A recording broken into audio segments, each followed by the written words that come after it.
we watched Seven. And just to save some of you a little bit of time, I think this movie's a 10. I know a lot of you only watch like the first minute or so, but to pot you with just a little bit of wisdom, two quick things. Brad Pitt's role almost went to Denzel Washington, and while I like Denzel and stuff, I think that would have been a massive fumble. Because boy, does Brad Pitt really bring the energy here. And yeah, this movie is bananas. It's so good.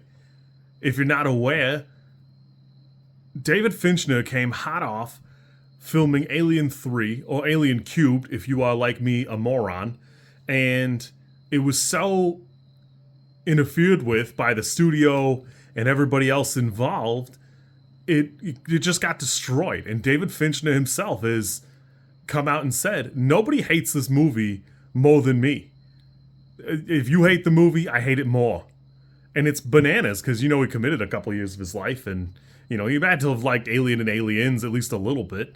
And to clarify, I've not found the assembly cut, and so I've not seen Alien 3 since I was a child. I couldn't really speak to that. But, so when he took up this gig, he and a couple others remained pretty firm. David Finchner actually received the wrong script because they had since made changes, and they sent a draft that was a little early than what they wanted him to make. And Finchner locks on to this one with this crazy ending. What's great about this is that, or at least an iteration of that, is what Brad Pitt and Morgan Freeman get. And between the three of them, they all basically refused to make the movie if they weren't going to do that. Pitt had just made a movie that had an ending changed, and it kind of like took the punch away. And Morgan Freeman's just a man of class and taste. I don't really know. I don't know why he stuck it out there. He's a smart guy, but, you know, who knows? Maybe it was God. It's not my business. All right.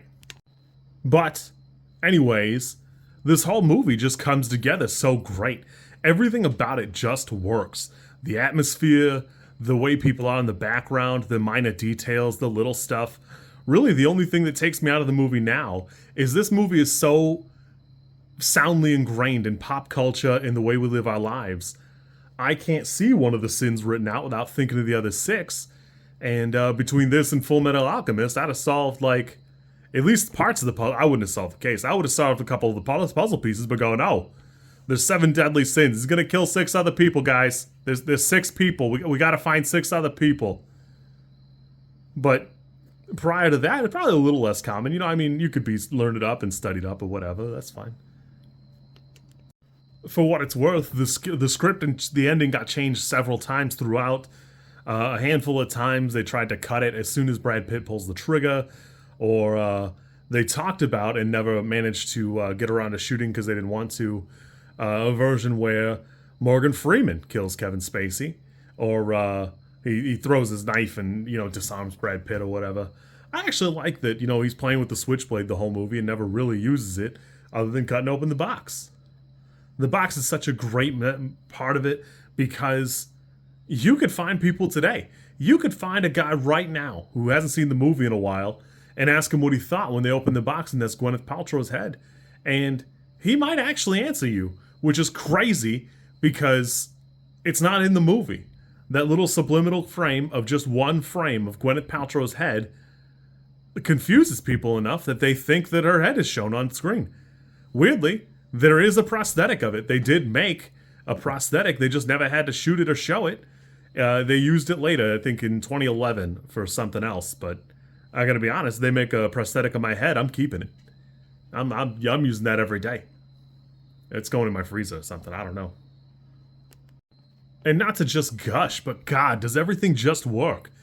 Even if you compare, if you can put all the characters on like a little table, and you could put Morgan Freeman's character opposite of Kevin Spacey's, and both of them are very disgusted by all the apathy around them, the city, the way people are nowadays, and you could write about that. You could put him opposite a Pitt.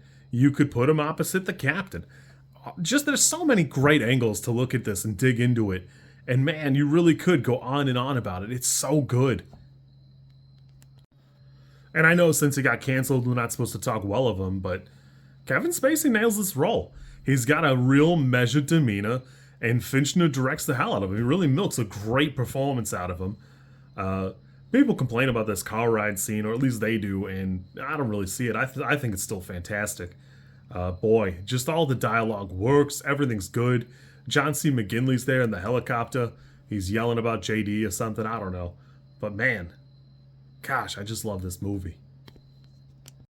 Special shout out to 9 Inch Nails, because anytime David Finchner touches them for a soundtrack, it just becomes fantastic. I don't know what happens. Something really special comes, and it's not even in the movie that much. But boy, I had a great time. I really just don't get tired of this movie. It's got vibes, it's got atmosphere, there's something crazy going on the whole time, and it doesn't feel rushed. It feels full. It feels like there's just stuff going on.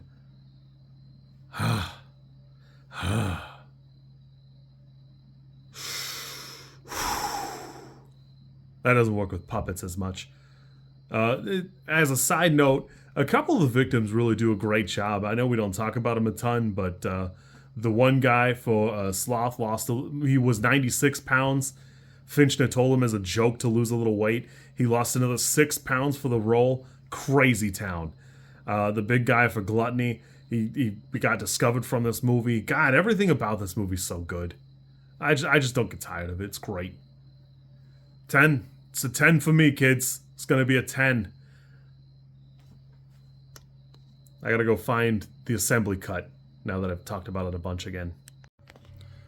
If you like this content, I'm supposed to ask you to like, comment, and subscribe. I think like is here, and comment is probably down there, and subscribe over there somewhere too, I think. I don't know how many times this like snippet is going to make it into a video. Everybody says you should do it this way, and I always thought it was just like an annoying thing other YouTubers did. And as you know, I am bad at editing, so if you like it, great, I'm happy for you. If you don't like it, I'm sorry.